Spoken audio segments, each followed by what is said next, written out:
people think that the analytics and everything works in favor of the content creator, or I call them content captures, because let's be honest, you and I, we know how to capture content. It's everyone else that's creating the content from what we're capturing.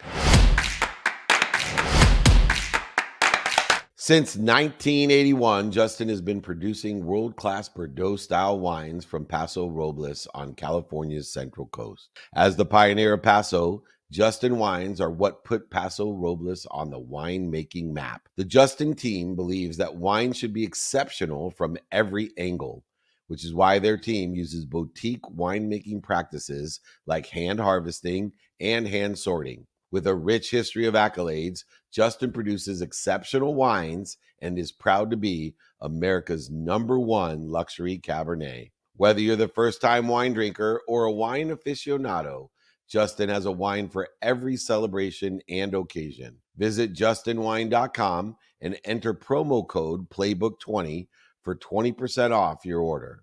Justin offers the perfect holiday gifts for clients, colleagues, friends, or family. Be sure to check them out at justinwine.com to receive 20% off your order for a limited time and use the promo code Playbook20. What's up, Wealth Builders? Today, I've got David Meltzer on the show, and we're going to talk about how you can actually buy a community and use it to leverage your business, other people's brands, and everything else. Because let me tell you, building a community is a lot of work, I would know. So, Dave, what's up, man? That's why I wanted to come here, because if anybody would know how expensive and competitive it is to build a community, it'd be you. And we've been blessed to be friends from when we both started to build a community. And I'm sure millions of dollars later, we see that it's only getting more difficult and more expensive to do so. Absolutely. Well, I see a lot of people now talking about starting communities, building communities, whether they're paid, whether they're free. And I think it's a great thing to do to get a group of like-minded people together that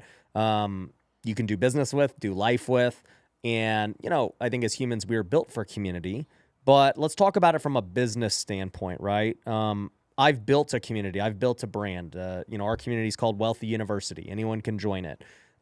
You're going a different route. You've bought the rights to like Napoleon Hill's name. Like, how does that work? And now you're building one through him. Yeah, Tell me about this. Well, first of all, I built a community like you, the old-fashioned way, doing a ton of content, events.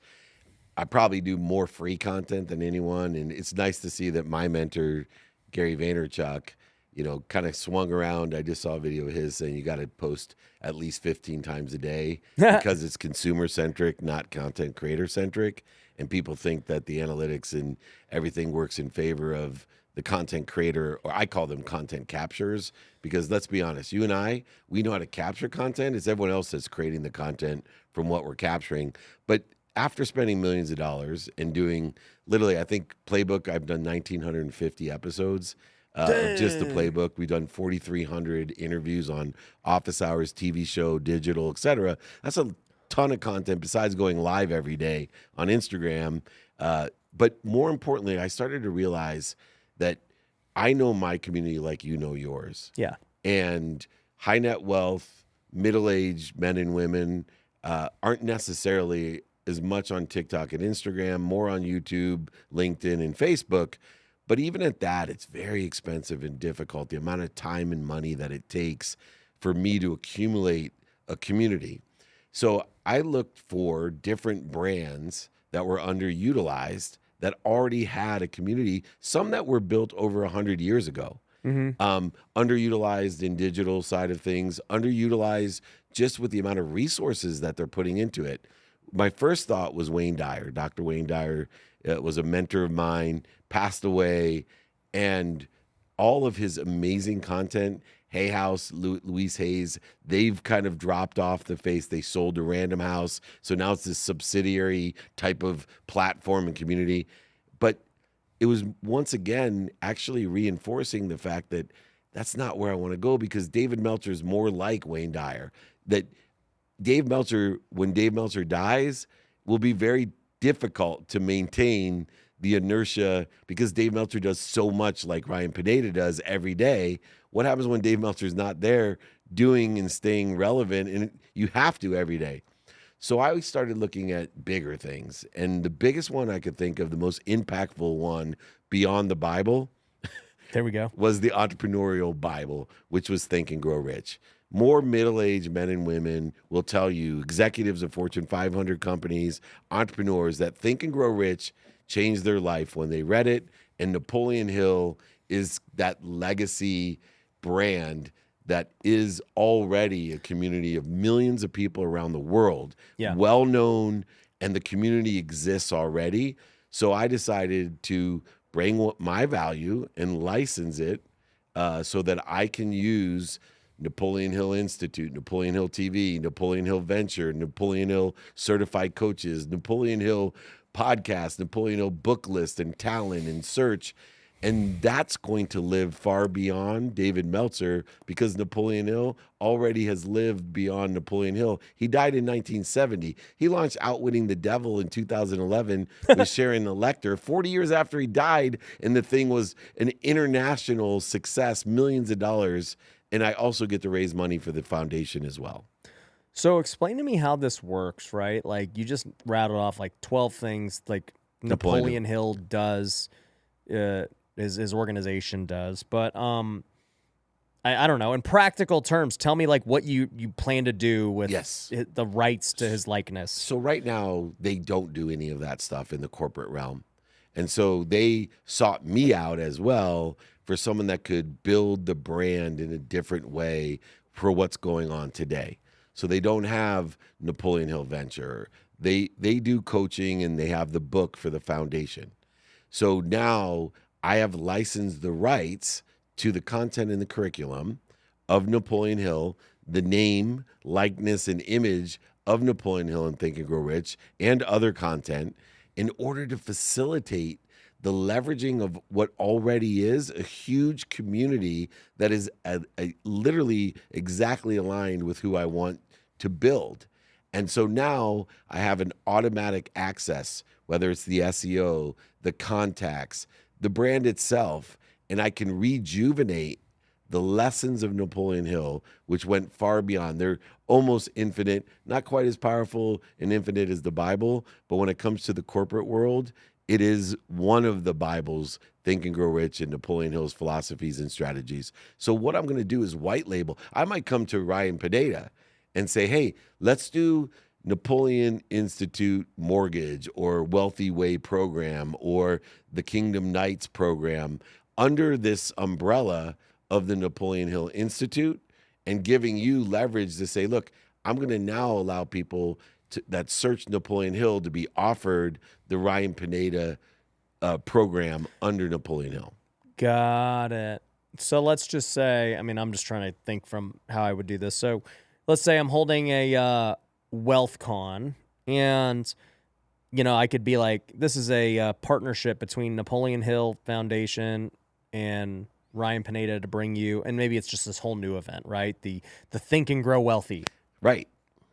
Now you're dealing it. And we could do workshops and utilize the curriculum that's already exists, but elevate it. And you could do it with me because you're a licensee. Correct. Got it. Yeah. And then, you know, we're going to white label. We already have a $200 million fund that now has more credibility because it's the Napoleon Hill Venture Fund, which is much more recognizable than the two partners' names in the fund. Yeah. And so now when people are searching in the venture world and they see Napoleon Hill, it also had one other attribute that I started looking at. I come from the corporate world initially, and there's a cover your ass philosophy in the Fortune 5000, let alone the Fortune 500. What do I mean by that? If David Meltzer is a corporate consultant, which I do, well, a power sponsor, an executive, a vice president, or even a CMO takes it up to the board and says, hey, this guy wants to charge us $50,000 a month to be a consultant for whatever solution it is that I think I have expertise at.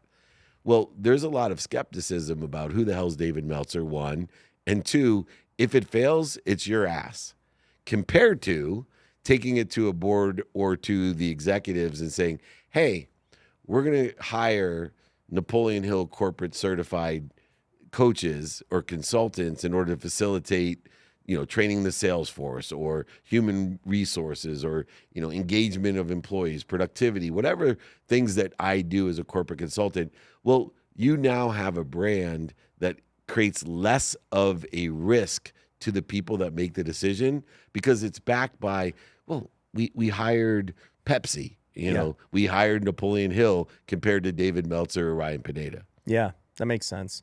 So you're basically able to leverage his brand, leverage his content, and create events and other things with it. I guess my next question is, I mean, obviously he doesn't have any new content coming out. Right. It's done. Yep. So it's just figuring out new ways to repackage what he has. Well, creating our own content under that umbrella. So you said it, right? Like Think and Grow Wealthy. Yeah. By David Meltzer and Ryan Pineda, Think and Grow Wealthy events. We have a variety of different things where there's content like he did nothing on IPOs, right? So you could imagine, right? Think and Grow Rich, taking your company public. And so we're integrating. You would be able to write a book like with that title and everything? Yeah. And we would use the principles of Napoleon Hill, approved by the Napoleon Hill Foundation. And by the way, a portion of every bit of revenue goes to the Napoleon Hill Foundation as well to support and grow the foundation so that we're providing not only an elevation of the brand and community and modernizing what Napoleon Hill and the principles that were from 1938, but also providing an elevation of the digital side of what's going on because it's, for me, ludicrous that you and I have more followers than Napoleon Hill Institute and Napoleon Hill Foundation. So with that being said, do they I would imagine they'd have to approve anything like that? Right. So we have an approval process in place in order to effectuate what content is approved and what programs are approved. What events? But I've that. And I've already approved categories of events and things that actually would allow me to do Think and Grow Wealthy. Yeah. As an event with someone like you. Yeah. And so luckily it's very nimble. Don Green and I, the president of the Napoleon Hill Foundation and the head of the Napoleon Hill Institute, already have a procedure in place in order to quickly facilitate a turnaround, which, by the way, I learned in sports. You'll like this, Ryan. So there's certain brands in sports, things evolve, and we've talked about divine detours. Yep. So one of the things I learned when I ran Sports One Marketing with Warren Moon, the Hall of Fame quarterback, and Lee Steinberg, the sports agency, was that dealing with the NFL, for example, or MLB is a beast. Mm-hmm. And I know you know a little bit about the MLB, being a professional baseball player yourself, but so many people would come to me and say, Dave, I want to deal with MLB. That would literally take years and millions of dollars. Same thing with the NFL. It's even more difficult with the Shield because NFL ended up being much bigger than even MLB. But there's certain brands like Napoleon Hill that exists in those sports that look as if they're bigger than the sports. I'll give you an example. I marketed and represented the Pro Football Hall of Fame. Yeah. Most people think it's the NFL Hall of Fame. It's not.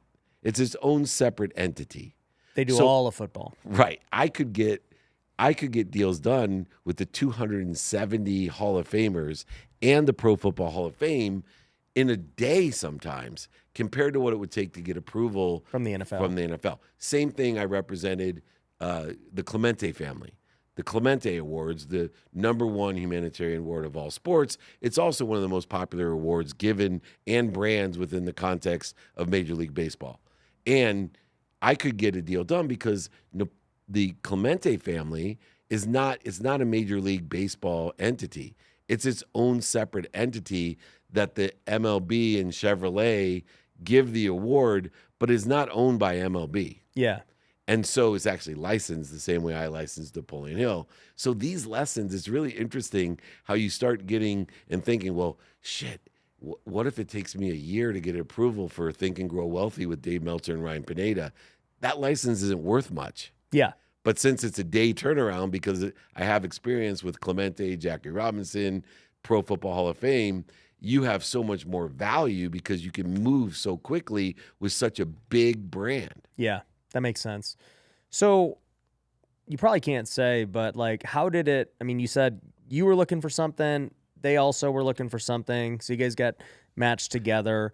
Did you have to just pay this massive fee to do it? Yeah. So you had to pay royalties, all those things. All those things. So it was divine. So the head of the Napoleon Hill Institute, I do these VIP dinners 2 or 3 times a week where I bring it's my old school model. Bring in celebrities like you to a dinner, Hmm. and then we invite all these high net wealth people that want to meet you, Yeah. and then we speak at these dinners. Yeah. This woman came up to me and said, I was told by God to give you this pen. Mm. And I said, really? She said, I used to run Bob Proctor, who's a mentor of mine, his organization, Proctor Gallagher Training, and now I run the Napoleon Hill Institute. And God told me to give you Bob Proctor's pen. When he died, he gave me this pen, but I think it's for you. Mm. And I'm like, wow, like that's my mentor. Yeah. I started to tear up. And so I said, tell me more about Napoleon Hill. I don't really know what's going on. I said, years and years ago, I licensed Napoleon Hill Legacy movie. So I was a producer and I owned part of that license to do a movie called the Napoleon Hill Legacy. Yeah. And we got all these. Bob Proctor was in the movie with me, but we all owned a part of it. So I had some familiarity of licensing Napoleon Hill in the past Yeah. for this movie. So that's when it came to me, this divine inspiration. Hey, I'm looking for the license to a big community. Do you think you guys would be open to it? Oh my God. We're looking for someone to take over the corporate side. We don't do anything corporate.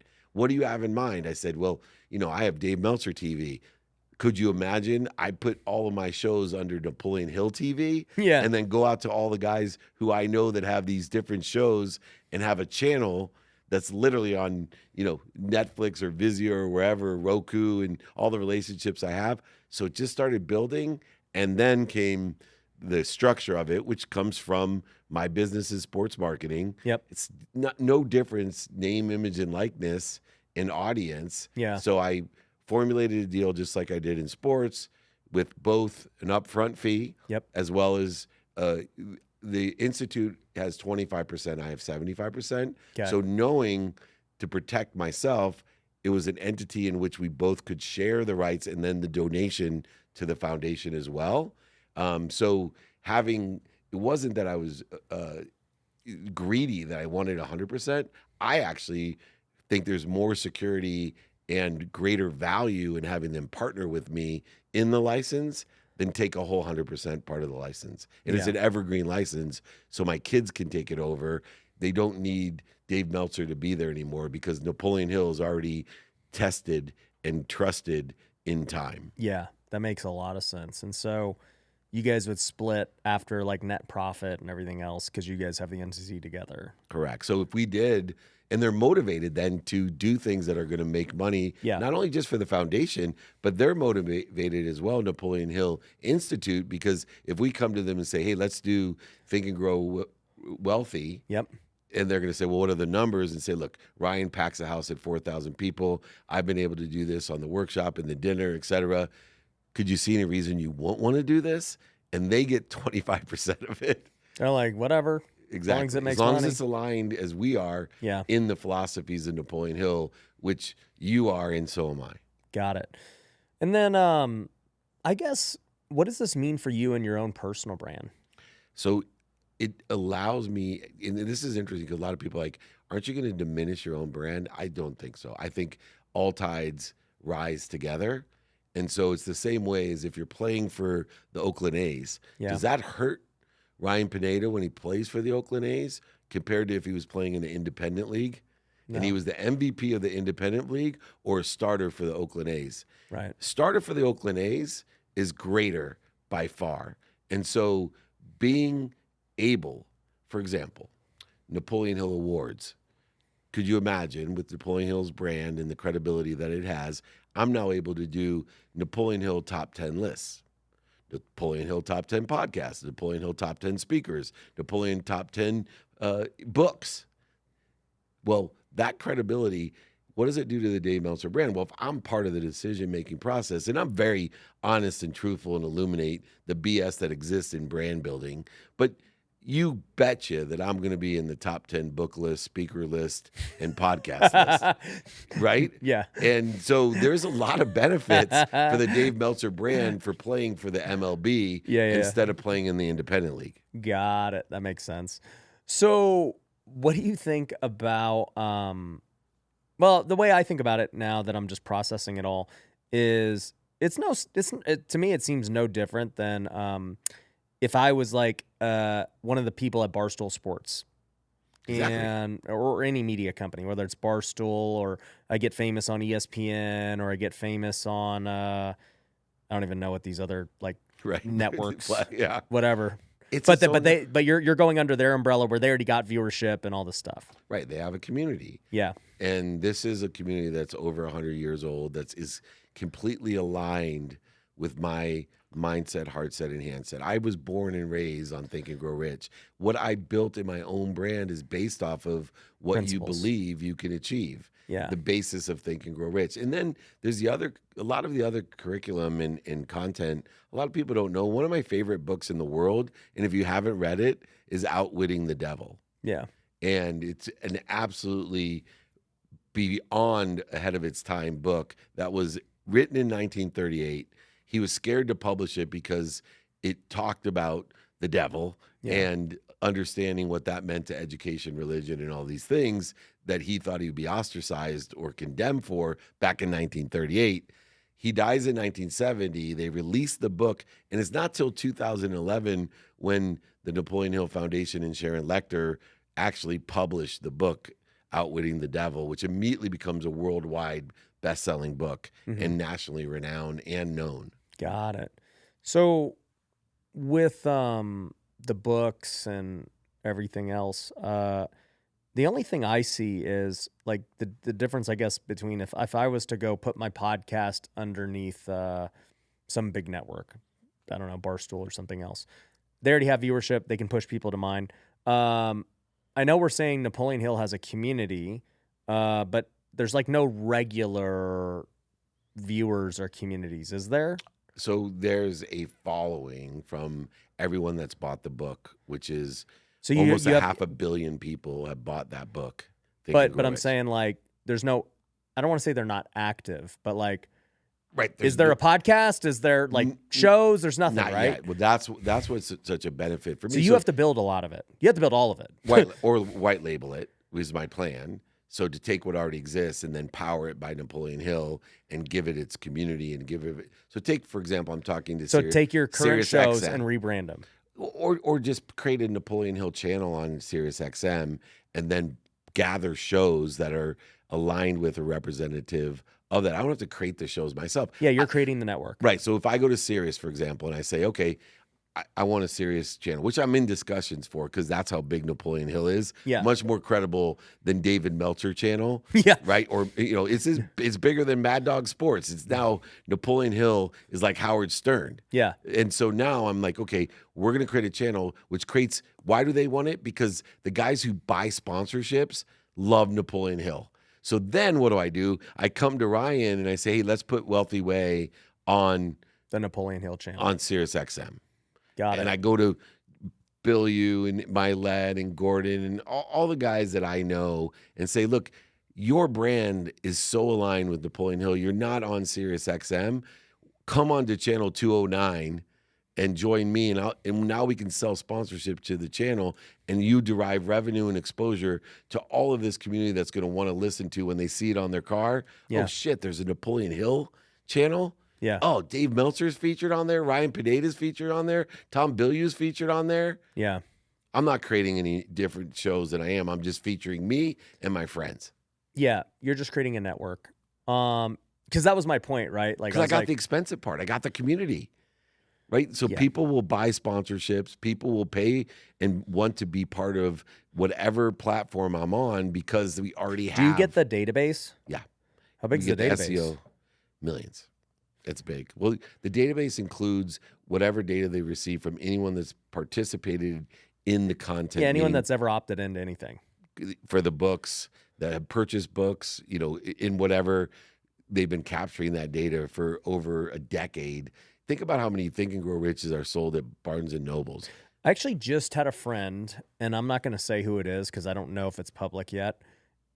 I don't know if he's supposed to. I have no idea. So, but I think he just cut a deal with Rich Dad Poor Dad, and to the point that they don't do anything with real estate right now anymore. Right. Like they did for Because Sharon decades. Lecter cut a deal with Kiyosaki as well years ago and did that book with Rich Dad Poor Dad as well.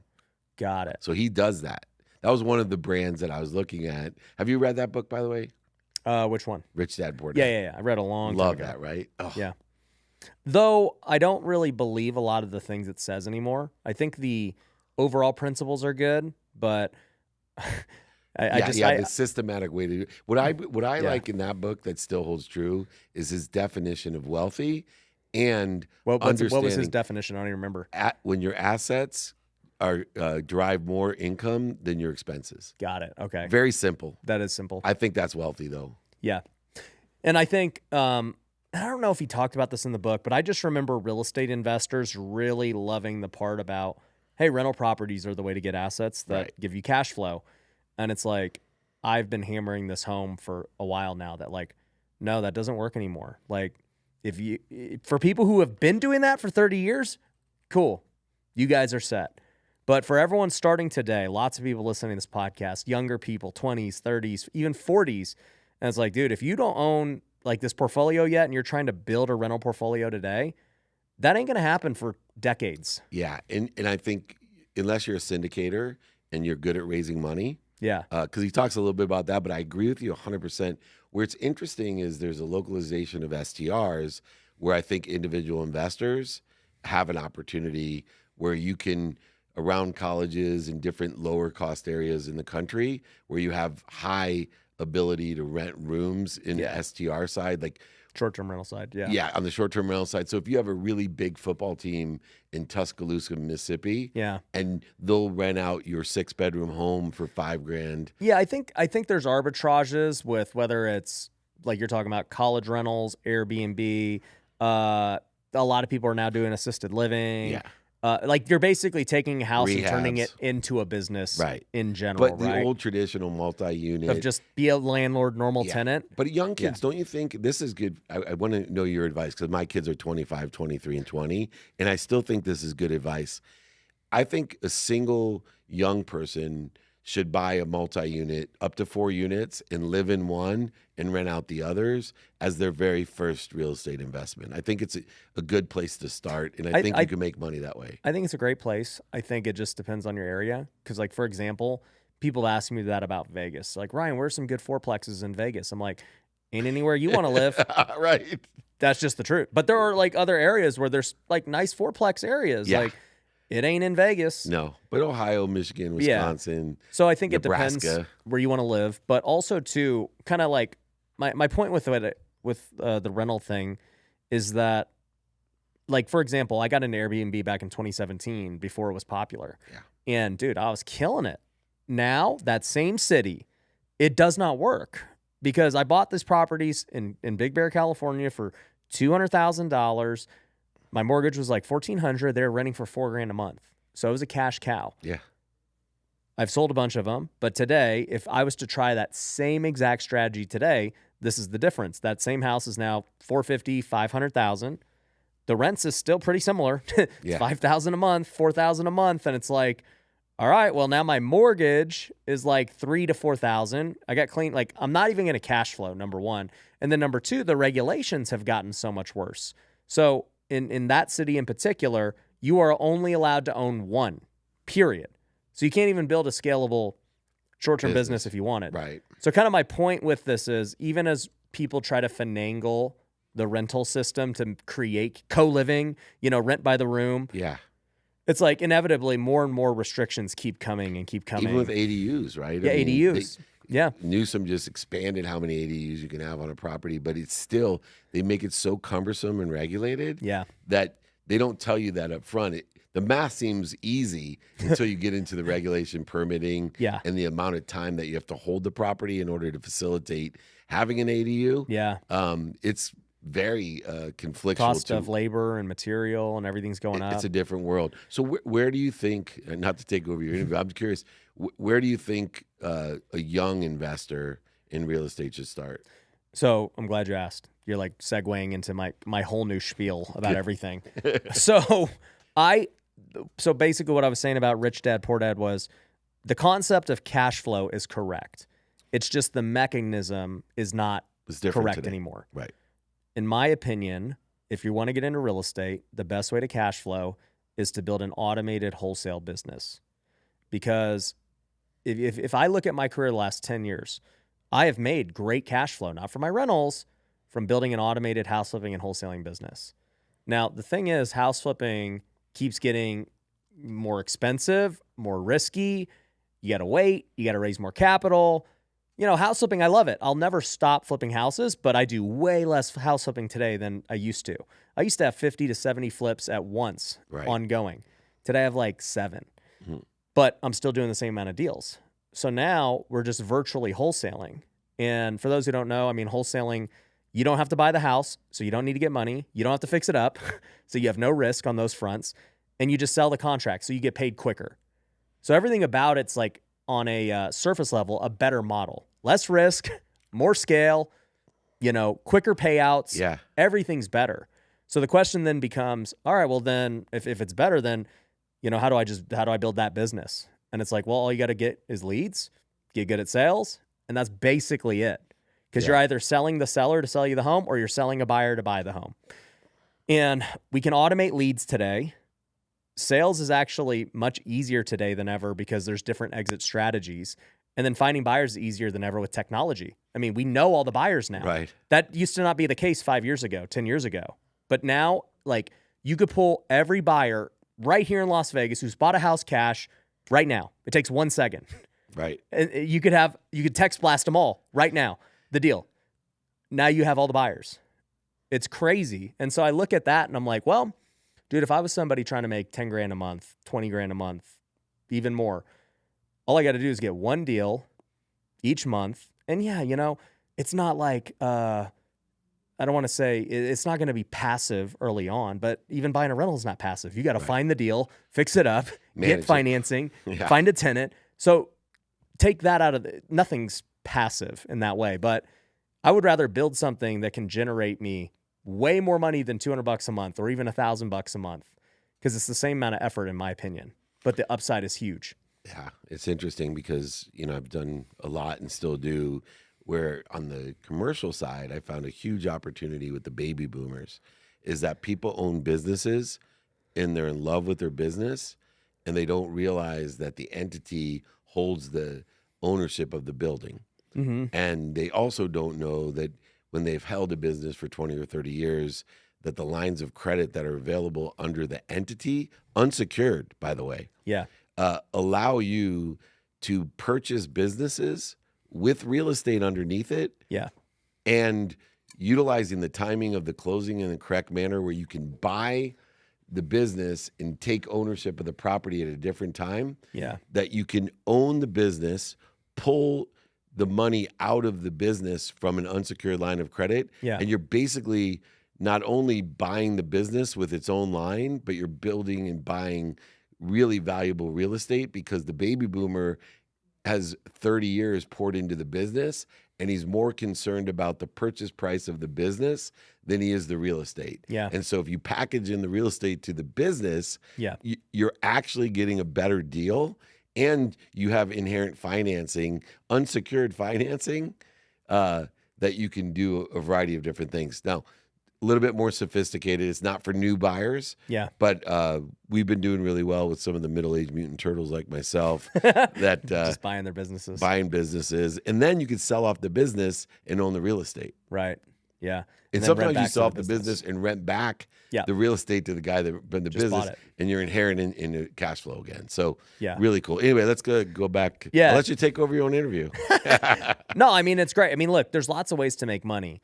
It's just, what path do you want to choose? And I can tell you, even in that business example, on paper, an amazing, amazing opportunity. But there is risk buying the business. There's risk running it. There's overhead. There's employees. There's the building. There's maintenance. There's lots of things with running a business. We're employees in a business and right overhead. Now. Lots of risk, right? And as the guy who's taught people to flip houses for all these years, I've lost millions flipping houses because I've seen the other side when things go south. And, I just look at wholesaling, and that's why I'm calling the model cash flow 2.0, because it's This is You should license Rich Dad Poor Dad and I do the should. book. They should, and then we'll Exactly. create the cash flow 2.0 method. Maybe I'll just put that under Think and Grow Rich. Yeah, we don't need him. Yeah, We'll just do it right here. That's bigger. Yeah. So, but I think about it and I'm like, okay, if I was looking for cash flow today, what would be the factors I look for in cash flow? And it really came down to the three things, right? It came down to, okay, I would want cash flow that was scalable, that had upside. Because in a lot of things, right? If you go buy a laundromat, it's not scalable. Like, it is what it is. Right. If you want another one, you got to go find another laundromat. You got to build, take on that overhead, buy the business, do those things. So I want scalable cash. I want something that's as low risk as possible. Right. Okay. And then I want something that has quick time to income. Like, how quickly can I make the money? And so I look at wholesale. I'm like, all right, well, scalability wise, I'm not confined to a building. I'm not confined to a market. We literally do this all across the country. So it's scalable to as far as I want to scale it. Risk wise, I have no risk. Like, most salespeople are commission only. My risk at that point is just simply marketing. How much do I want to spend on leads? Right. It's a vending machine then. Yeah, it's like, if that's my only expense, marketing, okay. I got other businesses. That ain't the only expense. Right. And then 3 is, how quickly can I get my money back? And it's like, wholesaling's quicker than any form of real estate in getting your money back. So I'm like, I've tried every business model under the sun. I've tried other industries, other ways of doing real estate. Flipping couches. Like, dude, to me, and it's funny because like now I've circled back to my origins after trying lots of things, realizing that, oh, this thing's actually a lot better. It's so funny because I started my career in technology, and looking at the size, scope, and scale of my business, I've never made more money than I make right now with less people.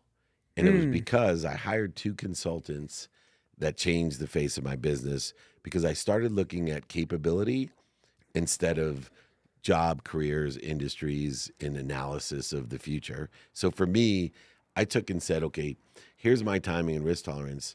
Take my business today of what I do.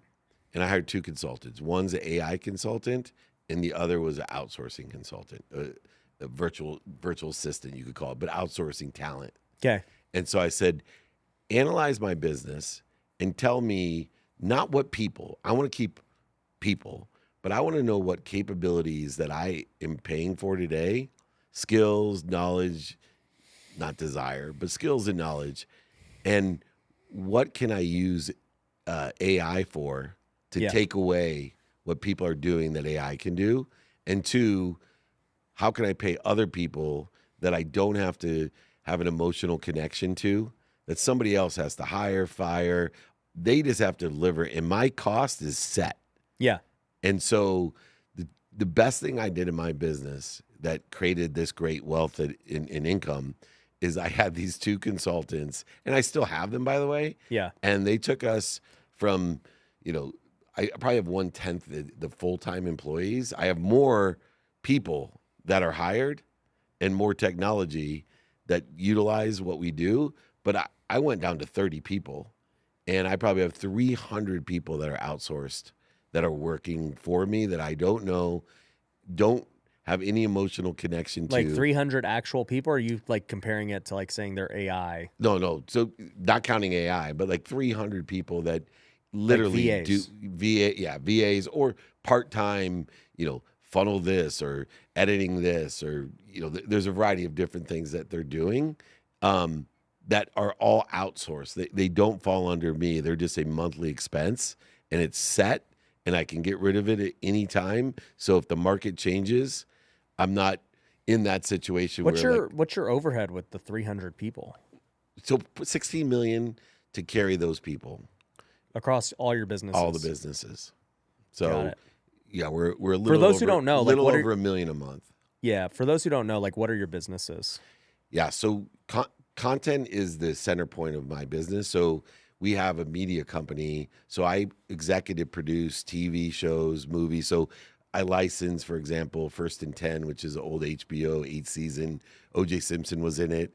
We license that entity, and we're going to launch that on Netflix. So I have all this media side of stuff, which is production. I have, several TV shows, GoFundMe, 2 Minute Drill, Office Hours. The Playbook actually is as well. So a lot of those people are in media production, Got it. and they're all outsourced. What percentage of the 300 would you say? 80%, about 240 people. So we're total. talking video guys, editors, production people, Yeah, all that stuff. yeah, distribution, P&A, even the sponsorship side of stuff is all outsourced sales, PR, Got it. all of that. And then the coaching side of what I do is the other side of the business. So believe it or not, outsourcing all of the PR and marketing, understanding how to use all that media in order to create a top of the line funnel. So books, coaching, all of the content side of, the other 60 people. Yeah. And then I have 30 people running all of that. Got it. And so there's 10 what I call horsemen that are run by 4 people. So it's basically 4 people with 7 people below, but the 10 people do a lot. And then you have like your normal development people like Nick, who you met. Yeah. So Nick's one of the 10. So you have basically media and consulting. Those are the cores. Yeah. Got it. Content, media, and consulting. Right. Okay.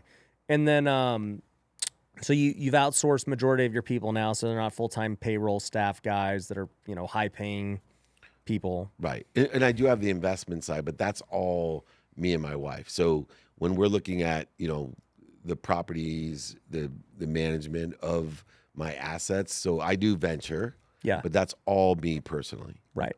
So I don't have any employees. It's all partnered, outsourced from angel to mezz.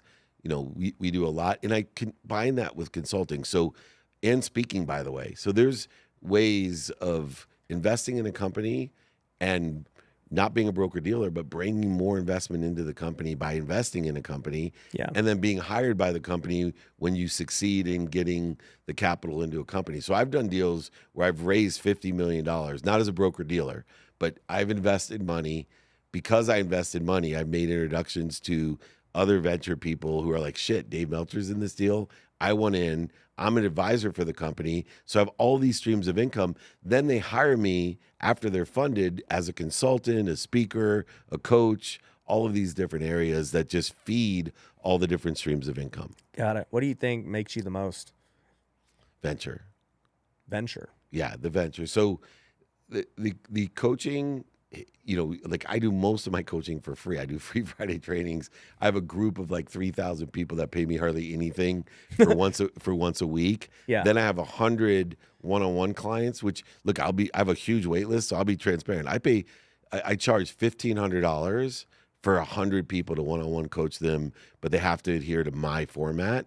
Then the consulting business. It's $1,500 a month for 2 20-minute phone calls and being on call. But they pay $1,500 a month. A month, yeah. Got it. Okay. So that's 100. I probably have 200 and some people on a wait list, but most of them won't come out because I only work month to month and guarantee profitability beyond the subjective value of being a coach. Yeah. So I keep it low enough where I know I'm a profit center. How much time do you spend on one-on-one calls? That's going to be a lot. Well, so twice a month for 20 minutes. Yeah. And that's max 20 minutes. Yeah. So, I just did one in between the 2 interviews today. Got it. So if you break it down with 100 people, it's 50 calls every 2 weeks, 25 a week. So it's about four calls. I do it 7 days a week. It's usually 4 calls a day for 20 minutes max.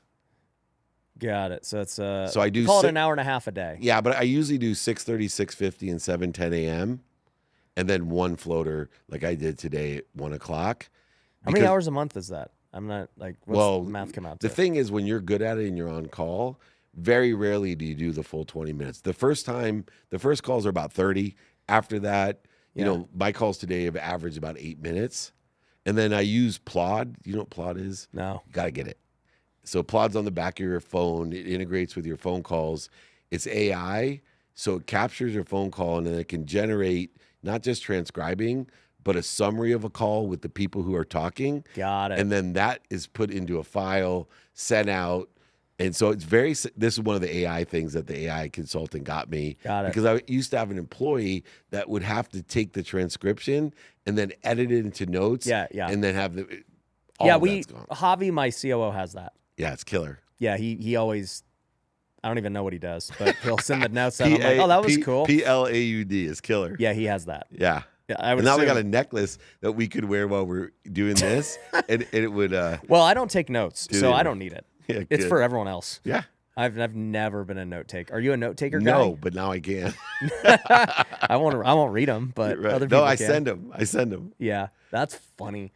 So you spend. I just want to do them. I mean, 100 times 40 minutes. I mean, that's No, each day it's about an hour, so it's 7 hours a week. yeah. So it's about 30 hours a month. Got Yeah, it. $30 a month, but it's $150,000 a month. No, I know. And I was just trying to do the math. Like, Yeah. it seems like a lot. but it's also really rewarding. I guess it's hard for me to fathom thinking about 100 different people's unique situations and remembering that, because I have 8 one-on-ones. That's where the notes come in. Yeah, you wouldn't need notes at 100, but I have 8, and I am like, I know what's going on, and I can remember what we talked about last month and all that. We do an hour a month. That's it. Yeah. But The one I want to institute that you do that's the best is I want to play golf with people for money and coach them when I play golf. dude, I just took When I get older, I'm doing that. a group of 5 people to Bandon Dunes. I saw. That's so awesome. It was fun, dude. Yeah. They loved it. Yeah, well, that's amazing. Once my son goes to college, I think I'm going to get into more of those type of situations. The retreats. Yeah. Nice. Hey, by the way, anyone who wants to come with us to Cancun, December 5th to the 9th, we only have like 3 seats left, or rooms left, I should say. Wealthyretreat.com. You guys can get that. But so back to just like the brand thing. I think the brand thing's so interesting because somebody watching this right now they're listening to all these different ideas and stuff like that. And I want to like give them some applicable things they could do. So building your own brand is obviously super hard. Yes. And we both agree it's worth doing. It's smart. But are there other opportunities to piggyback off someone else's brand at maybe a cheaper, like, I know none of these guys are going to go walk up to Napoleon Hill and go do that. But you know what's the greatest hack? And people don't realize. I talked earlier about being one of the best content capturers in the world. I'm not a content creator. I pay people to create my content. Yeah. But I'm very cognizant about how I'm capturing what I'm doing. And I don't do it anymore. I did 100 vlogs under the guidance of Gary Vee years ago and spent a fortune with a whole. You remember my posse that you used to see me with all the time? That's no more. You're but like, it ain't worth it. It's just capturing and understanding. When I have an idea, I might grab my phone. I might text someone, text myself. Capturing is important. But where the hack comes in, if you want to build a community, then go on it. There's so many podcasts, so many people interviewing people. And I probably do more interviews than anyone. And I still do really small shows. Not this one, obviously. It's a great show. But I get a lot out of it because there's some doctor in Beverly Hills, for example. You and I have never heard of him before. But his audience is rich. Yeah. And he has 150 people listening to his podcast because they're like friends. They're all qualified. Or they're qualified. also doctors and they admire this guy's practice. And so then he brings me on and they've never heard anyone like me or you. Yeah. And they're interested in real estate or they're interested in media or content and this. And then I'm talking on there to 150 people, not the Billius and the Pinedas and the Milettes and all the big shows I've been on. But out of the 150 people, I'll say, hey, I'm more than happy to provide your entire community my book. In fact, your whole community. I will send my book, sign it, pay for shipping in the book, email me, david@dmeltzer.com. And I'll say that on this tiny show, david@dmeltzer.com. And of 150 people, 25 of them, rich doctors, will email me and say, hey, can you coach me? Can you help me? Hey, can I hire you to speak? You're amazing. And meanwhile, all these idiots are spending all their time, like you said, trying to get on Gary Vee's show with a bunch of 19-year-old life coaches, that are never going to email because they don't read. You hide your money in the books because they're never going to open the book, and your money's more safe in the books than it is in your safe. And literally, I am the master hacker. That's why I keep all my interviews to 20 minutes or less for the small shows, because I want to do 5 of those if I can in a week. And now I'm getting 125 legitimate people for the least amount of time and money in direct marketing. That makes sense. Because I resonate with those people. Yeah, maybe I need to do more. You should. I am the I don't even know how I've done what I've done because I do do. it so different than everyone. That's why. Yeah. That's why. Yeah. Like I don't like speaking on other people's stages. I don't like going on shows. I'm just like, bro, I got my own stuff. Like come through. And I'm both. Yeah. Like I like to do my own shit. That's Yeah. why I go live every day. Like I'm blessed because you know this from what you love to do, and you're one of the things I love about you is you know what you like and what you don't like, and you're very clear about it. Yeah. I love going live, and people like, that ain't me. Dude, exactly. But I'm like one of the few people on earth that have this freakish obsession about, I just enjoy talking to the stupid phone and answering people's questions. Yeah. But it's built my brand because Yeah. nobody else goes live every day. Yeah, and you don't care how many people are on. No, You're still going to never do have. it. I don't care. Even when I started speaking, my wife made fun of me because, my speaking career has really taken off. And I can't even believe like what I get to do and how much I get paid for as little as I have to do sometimes. But my wife, we went to dinner last night. She's like, these people were super impressed. We get to go to Dubai again and make 6 figures for speaking. And my wife gets to come and we're vacationing. And she's like, yeah, but you weren't there in Seattle, when Dave flew up there and there was 2 people. And he did it. And I did it. Yep. They were so embarrassed they almost said you don't have to do it. Yeah. And it was free, obviously, right? Yeah, I wasn't paid to speak. Yeah. Yeah, it was beautiful. But I feel the same way when I started lives. There was no one there, but I was just like, hey, can you ask a question? I had my own team come on. This show is brought to you by BetterHelp. Therapy is a great tool for facing your fears and finding ways to overcome them, because sometimes the scariest thing is not facing our fears in the first place and holding ourselves back. It's helpful for learning positive coping skills and how to set boundaries. It empowers you to be the best version of yourself. It isn't just for those who've experienced major trauma. If you're thinking of starting therapy, give BetterHelp a try. It's entirely online, designed to be convenient, flexible, and suited to your schedule. Just fill out a brief questionnaire to get matched with a licensed therapist and switch therapists anytime for no additional charge. Overcome your fears with BetterHelp. Visit betterhelp.com/playbook today to get a 10% off your first month. That's BetterHelp, HELP.com/playbook. Imagine starting a small business, your first customer, first hire, first real paycheck. But everything isn't just exciting, it's scary. That's where JustWorks come in, the all-in-one platform that supports small business growth.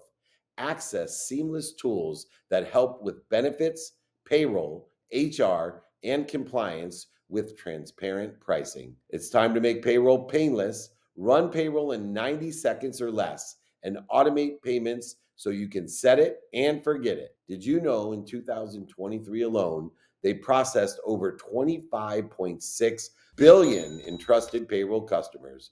Don't worry about the paperwork piling up either. They take care of payroll tax documents and reporting to help you stay compliant. Visit justworks.com/podcast to join the thousands of small businesses that trust JustWorks to take care of payroll, benefits, compliance, and more. That's justworks.com/podcast.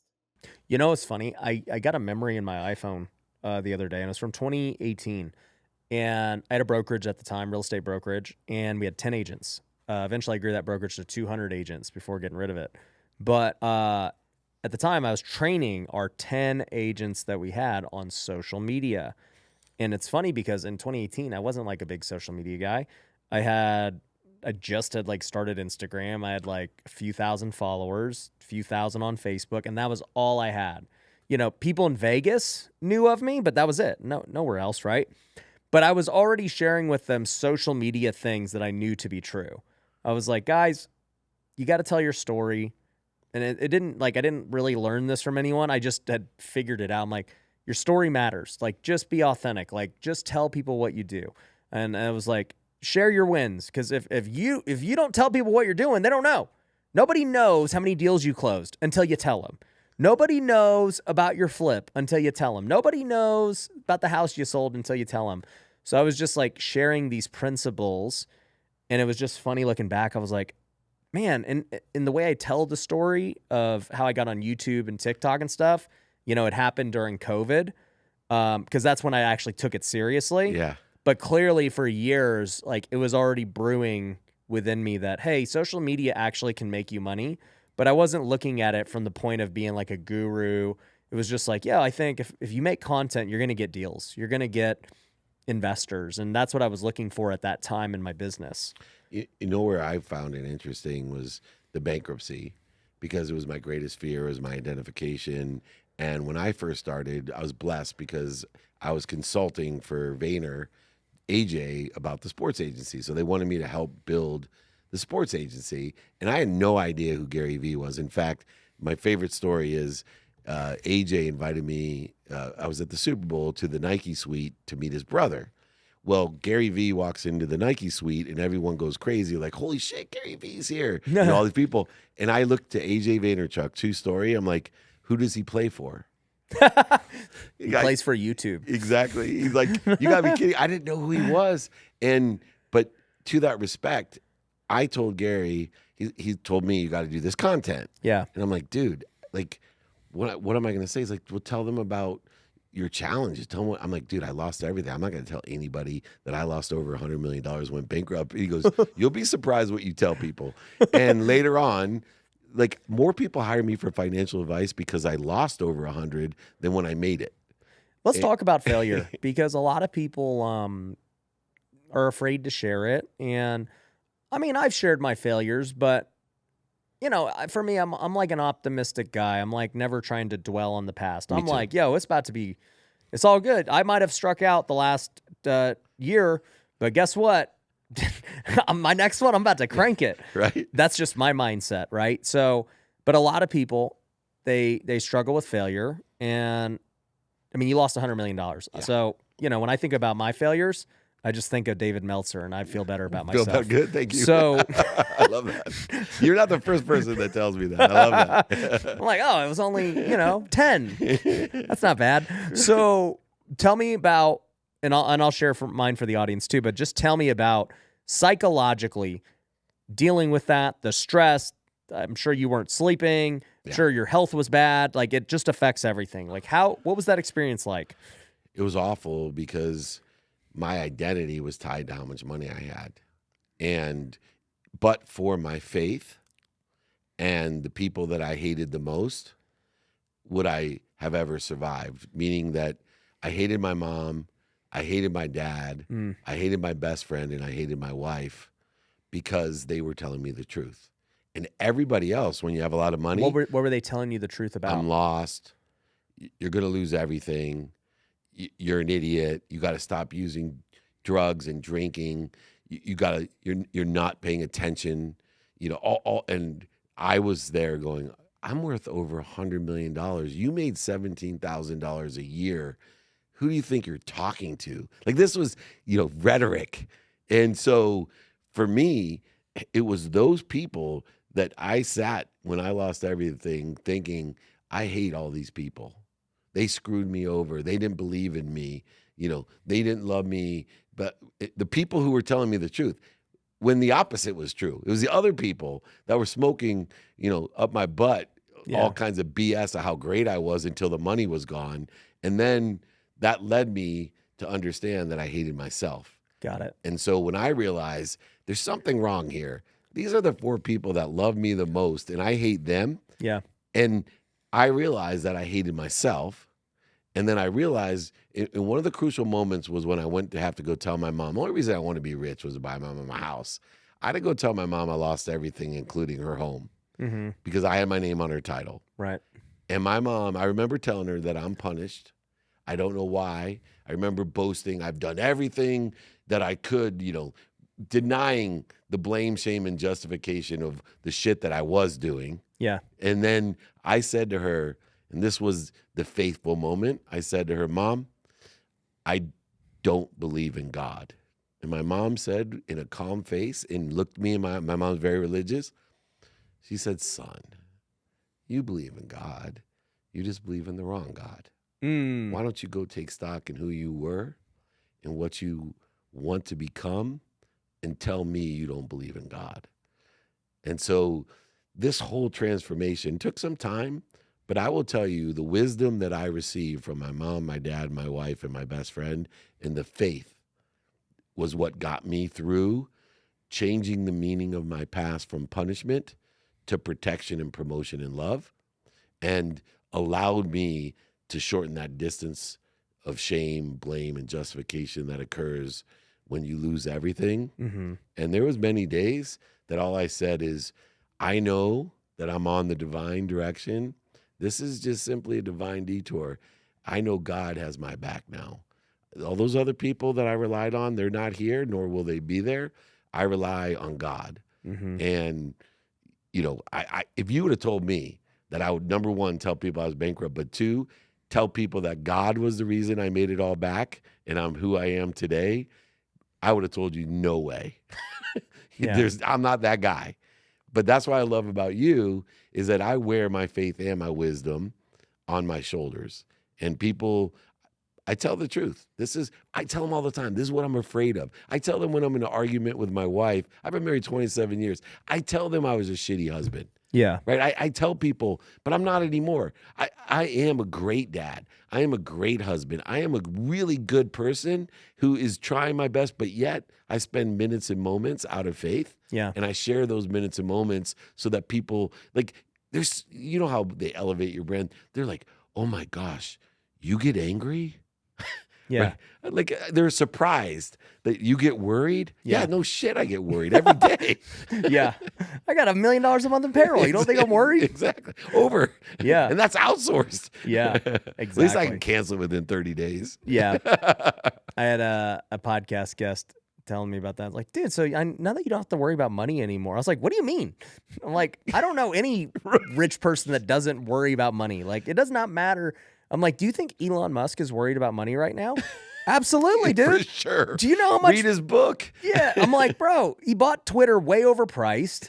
He has all these companies burning so much He went cash. to the hospital because he worried so much. Yeah, Like, literally has ulcers. Yeah, I'm like, dude, like the richest man in the world is more worried about money than probably you or I. For sure. So this money worry is never going away. So it just like it cracked me up because I was like, I don't care if you make 50 grand a year or 500 million a year. They all are worried. Yeah. It's just like relationships with your wife. Like for me, I adore my wife. And I put her up on a pedestal because she deserves it.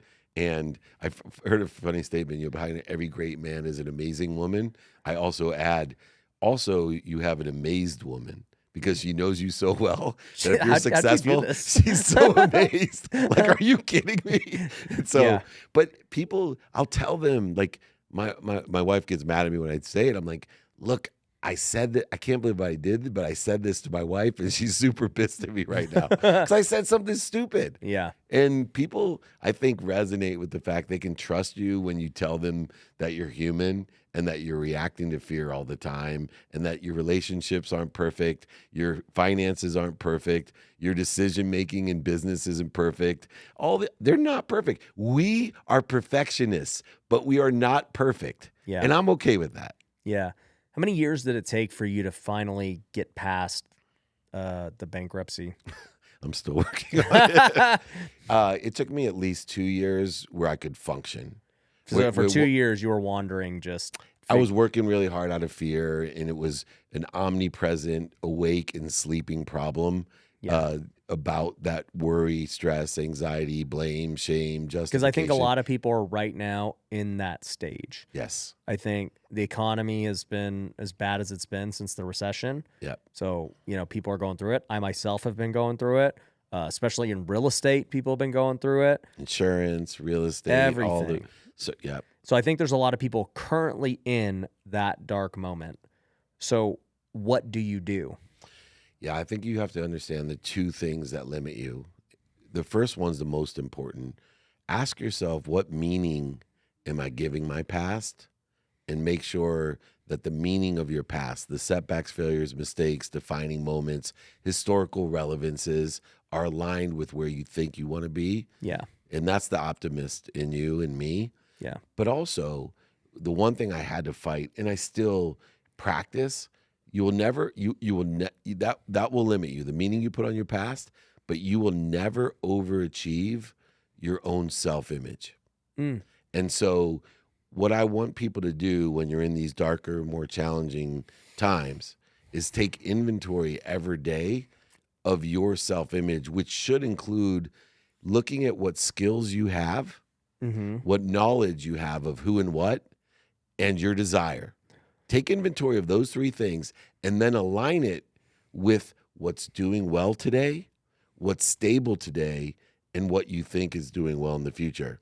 And you'll start realizing that you're being given opportunity that other people aren't aware of because they are living in a world of punishment where you're looking at what you do want, not what you don't want or what other people want for you or what other people are telling you. And this key distinction of the two limitations, the limitation of the past is the meaning you give it. The limitation of your future is the self-image derived from your skills, knowledge, and desire, which you can easily align. This is why so many millionaires and probably even billionaires now are made in these times, because it's those people with a self-image and an inventory of their skills, knowledge, and desire that say, hold on a second, things suck right now, but this right here is doing well. This right here is stable. And this is what I think is going to do well. And you mentioned one of those areas in wholesaling. Yeah. Where everyone else in real estate has no clue other than there's no inventory, interest rates are high, and my real estate business sucks. Yep. You, on the other hand, have done exactly what I said. You changed the meaning of your past. You got hit pretty hard. Yep. But it's not limiting you in your future. And you have a self-image based off of your skills, knowledge, and desires, which since baseball has always led you to success. Mm-hmm. And so now you're aligning that with what's doing well today, what's stable today, and what you think is going to do well in the future. And you came up with this automated wholesaling idea from this exact way of thinking. Yeah. Dude, I love that. By the way, anyone who wants to learn more about that, cashflow20.com. Number 2, letter O. But yeah, actually, I want to expand on what you just said about, I don't know, you hit 3 points of like not like identifying with your past. Yep.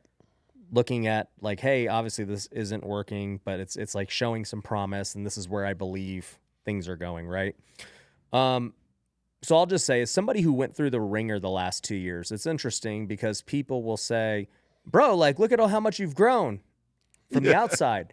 And I'm like, bro, dude, if you had any idea how much drama I've had to deal with, you know, losing millions on flips that went south, shutting down businesses, lawsuits, hate, just freaking everything, right? And it was really like this massive testing of my identity, right? Because, and I think this is a lot of people, so I'll just, you know, share it transparently. You start to hear what people say about you, and they're like, dude, you lost $100 million. Oh, you suck as a house flipper. Oh, you started a business and failed. Oh, you know, did this. And it's like, man, maybe they're right. Like, that's the next thing of like, these are the results of, you know, what's happening currently in my life, in my business, and whatever else. And sometimes you take of what's happening right now in the moment, and it negates everything that's happened to this point. And it's like, well, you know, you were like super legit for like the previous 8 years. Yeah. And then, you know, you go through a 2-year stretch that's bad, and now you're coming out of it with an even, in my opinion, for me, anyways, like I feel like I have now something even better, you know, at least from a business standpoint, from a faith standpoint, from an identity standpoint. Like I feel like I went through the fire and I'm now infinitely stronger. Now, have I recouped everything that was mine? No, not yet. But I feel and I can see that, oh yeah, I don't want to say I'm glad. I wish I would have like did things differently. Right. Like I wish I didn't have to go through it. Yeah. But here we are. It's happened. I can't dwell on it. And I just got to keep moving on. But that's where faith comes in, because you don't have to be glad that it happened, but you have to believe it's divine in its detour. Meaning, I find the light, the love, and the lessons. I give the meaning to losing everything, that it saved my life. Because you were on a destructive path. I would have died. I definitely would have been divorced. And then without my wife, I would have died. And so literally it's the meaning of saying, okay, look, I don't want to do that again. I'm And not happy it happened, but it did promote me.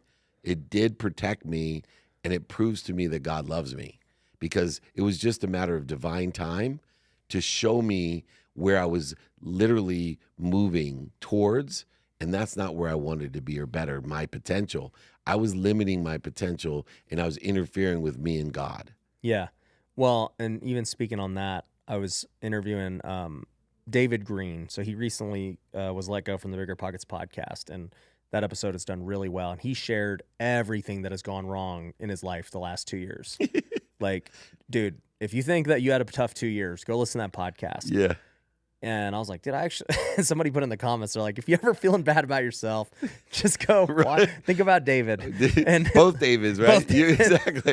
If you think you're a loser, think of both Davids, the double D. That's what you need to be. That's good. So, but it was so good. And I shared on that podcast because he's a Christian. So we were just talking a lot about faith. And he was like, Ryan, and he's also a podcast host, so he does what you do too, where he starts Interview interviewing back. Right? And he was like, Ryan, what do you think? Like, do you think that God forced you to go through that? To obviously make you a hard today. And I go, honestly, I've had a new revelation of all of it, of how all this works. And it's this, like, I don't think God forced me to go through it. I think that I made bad decisions, and I forced myself into my situation, and I had to face my own consequences. But I think that, as Romans 8:28 says, that God works for the good of those who love him, who have been called according to his purpose, that everything is for my good. And so it's not that, hey, God makes me do bad things, Right. and then it's for my good. It's that I do bad things, and I should face way worse consequences and penalties and everything for the bad, dumb decisions I make. But because I'm following his purpose, he chooses to still make that bad situation for my good. It's an after effect. It's not a, hey, I'm leading you into this. It's, Or pushing dude, you into it. Right? you're an idiot.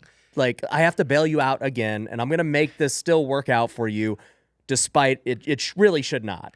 Which is why some people don't get to where they want to be or better, because these life lessons keep on coming until you learn them. So you led yourself into an opportunity to learn.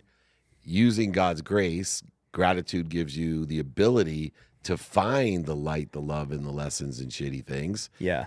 Also gives you forgiveness Yeah. to forgive yourself. Forgive myself. Because you're on purpose with the belief in God. Yeah. And then to be accountable and say, what did I do to learn this? Yeah. And then you can be in spirit and inspired at a higher level, clearing more of the interference, the reaction to fear, the bad behavior that causes you to interfere with the truth, with your potential in God.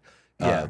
It's interesting because you look at other people in this framework of, his basement had a basement, like David and I. Shit, your basement had a basement. But you talked about other people's opinion. Yeah. And one of the key components of the faith and recovery that I went through in my faith was that I stopped relying on what other people think or trying to be something of what other people think. Yeah. I am an image, a co-creator, Yeah. and I want to live up to that. Yeah. And, it hit me.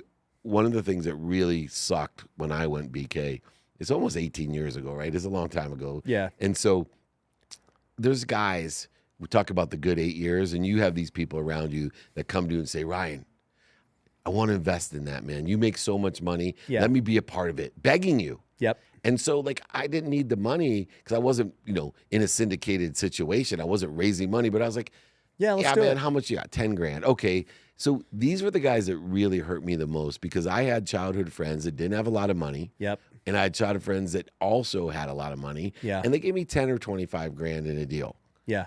And then they lost it like I did. Mm-hmm. A lot of them had multi-millions of dollars but they used me. When you talked about what people say, I heard, this guy said that you're the reason he went bankrupt. He invested his money in your company. Yeah. And I knew that he invested 10 grand, no reason for his $5 million to go down. Yeah. But I was a great scapegoat. And in the Bible, think about how many people are utilized in this position in order to elevate their growth and their brand. That made me grow so much. Yeah. Because I didn't attack. I didn't even defend. Yeah. I just said if that was the reason that they went BK because they invested in me, then I forgive myself. Yeah. I did my best. I literally tried, but I hope they learned as much as I have from it so that they can also recover themselves. But of course, those aren't the people that recovered. They're still bitter. And they're broke. Well, right? And it goes and back then they're to, madder at me because I'm not. well, and it just is like, yeah, there's two levels of accountability. There's you as the guy who took their money, and then there's them like, dude, you made a choice to invest. You made a choice on other decisions in your life. Like you hear about the person who invested their life savings in something or whatever else, and it's like, that was still you. You chose to do it. Like, I don't understand. Right. Yeah, you can get mad at that crypto dropped or that the business failed or that this investment didn't work out, but it's like, it's still you investing. Of course, you got to know your timing and risk tolerance. I use this example. And that's what I was saying time. too also about like even my house flips. It's like, dude, I ended up having to eat millions of my own money, and I paid back all my investors, and I didn't necessarily have to do that. Like, they knew what they were investing in. Like, yeah, it's a deal. Things go sideways, and I still chose to do it, but it was only because I was in a position to be able to do it. If I wasn't, and it's like, if they're mad at me because the real estate market doubled interest rates and things went south, and like, I'm sure many, many, many would have. And I've had it happen in other things that I've sold where that happened. And it's like, yeah, I feel terrible. Like, I wish it would have never happened.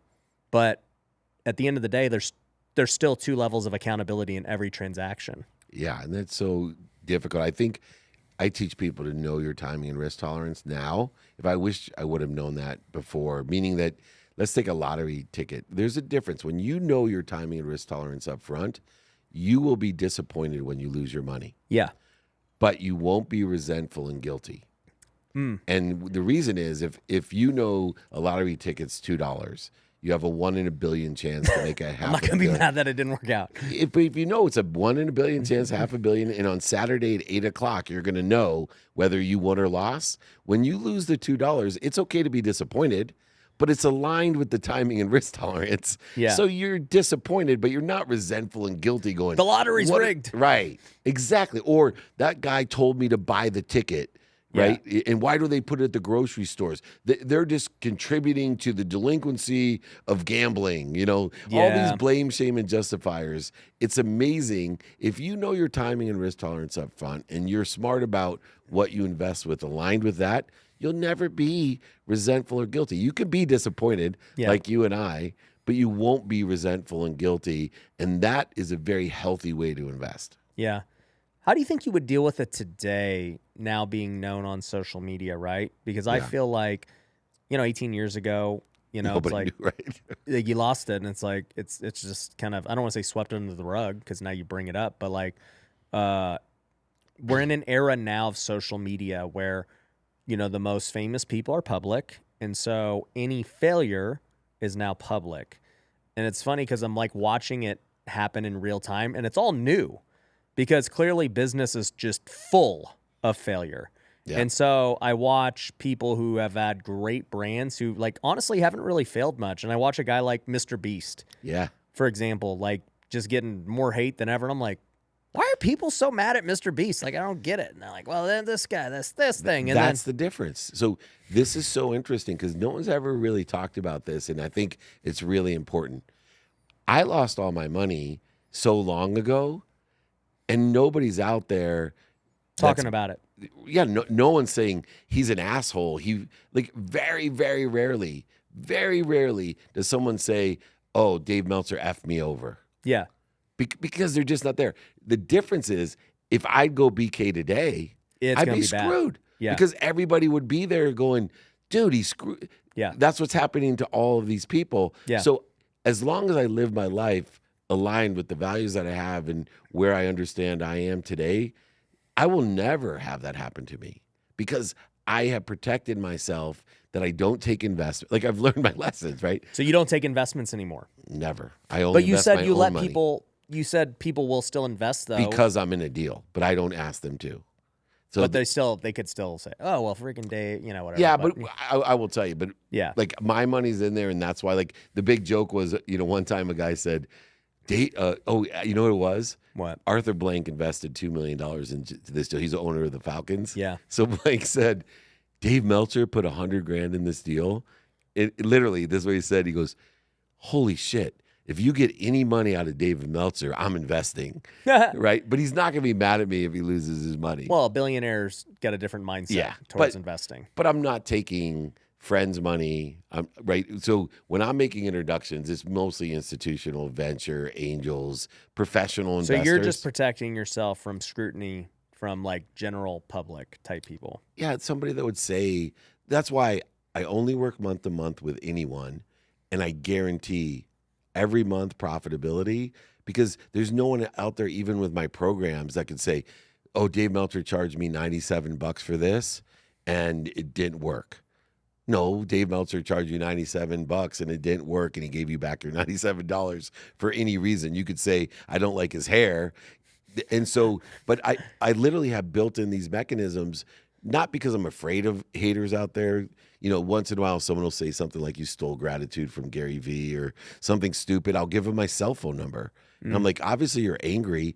Let me help you with your anger. Yeah. I don't want you going out there. I can take it, but other people may not be able to take it. Let me heal what you're feeling, but it will limit. But I really appreciate people that are out there and have a failure, and they have to deal with something I never did. I had to deal with my neighbors, my family, friends, and my family. That sucked. Yeah, that was But rough. I couldn't imagine if I had on top of that my neighbors, family, friends, and all my followers telling me the shit that my neighbors, family, friends, and were telling me in person or behind my back. Yeah.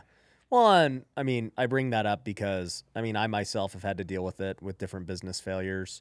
And then, like I said, I'll look at guys who have perfect brands like Mr. Beast, and then now he's doing a thing with Logan Paul, and they got Lunchley, which by the way is going to kill it. Yeah. That I'm like, oh man, that's a billion. That's another Billy. And but now there's, why is he teaming up with Logan Paul? Logan Paul did X, Y, Z, and it's like Logan Paul's still moving along. He don't give a crap. I invited Ja Rule to my dinner in New York. He's coming, right? And so someone's like, "Isn't Ja Rule friends with P. Diddy?" I'm like, "I don't know who he's friends with." like, you don't want to come to dinner? I don't know. Ask him when you're at dinner. I don't know. Yeah, what? I didn't know P. Diddy. And if I did, I would have no problems because I go to bed at 9 o'clock. Yeah. And from what I heard, P. Diddy did nothing bad before 9 o'clock. So I'd have been fine. Good. Exactly. You'd have been good. Dude, that's funny. So, yeah, no, I agree. I think for me anyways, all I can say is to anyone going through a tough time, realize that whatever you're going through is actually like not that big in comparison to other things. Like I said, I like to not compare myself to Dave Meltzer when things get or bad. David Green. Yeah, but I look at like Elon Musk and I'll be like, dude, look at Elon Musk's problems right now. Yeah. This dude has, how many He's lawsuits? giving away Teslas too. How many lawsuits is Elon Musk in? He's got to be in hundreds and hundreds of lawsuits. It's just it comes with the territory of being known and doing more. You're just going to fail way more publicly, and that's just. But people will forget faster too. It heals itself because there's so much of that. There's so much everywhere. Exactly. They're like, "Oh, was that Ryan Pineda 6 months ago?" Oh, whatever. Yeah, that's true. Mine's stuck. But that's the thing. People A lot of in San Diego are like, "F Dave Meltzer." It's stuck for 18 years. Right. Yeah, I think I don't want to make a joke out of it because there's people like, dude, I really hate you too. Right. But it's just like you do have to like move on and like not take yourself so serious. And I think that becomes part of it. It's like when you're so consumed with your own identity and what people think of you, that is what eats people apart. Yeah. And really nobody's thinking about you. That's no the other doubt. There is a gap between who you are and what you want people to think you are. Close that gap. Yeah. Well, bro, it's always great having you on. Appreciate you sharing some of the wins, the losses, everything else. I think we learned a ton. So, guys, go follow Dave. Go hit him up on a live, and we'll catch you on the next one. Peace.